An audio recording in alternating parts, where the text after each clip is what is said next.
যারা FI bike please তারা এটা একটু অ্যাভয়েড করবেন। সো যেটা হয়েছে আসলে আমি ফুয়েলটা নিছি, ফুয়েলটা নেওয়ার পর আমার 6000 7,000 কিলো আরপিএম, 6000 আরপিএমে গেলেই বাড়ি মারতেছে, মনে হয় তেল পাচ্ছে না বা এরকম কিছু একটা।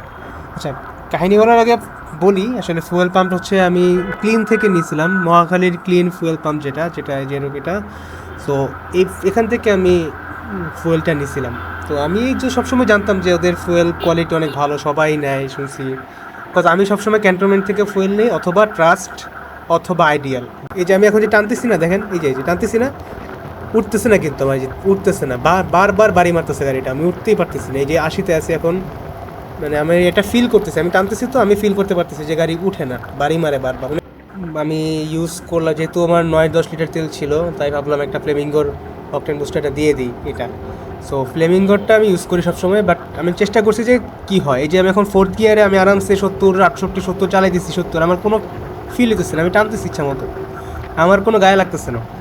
আমি এটাই টেস্ট করতে চাইছিলাম যে আমি কি আসলে আমার ফুয়েলের সমস্যা হয়েছে নাকি আমার বাইকে কিছু হয়েছে। মাত্র 800 টাকার তেল ভরলাম, আমার আগেও 2-3 লিটার তেল ছিল। সো এই তেলে নিয়ে আমার এরকম সাফার, মানে একবার নেওয়ার পরে যদি এরকম বাড়ি মারবে, এটা আমার রিয়েল লাইফে ফার্স্ট প্র্যাকটিক্যালি আসলে এরকম আমি একটা দেখলাম।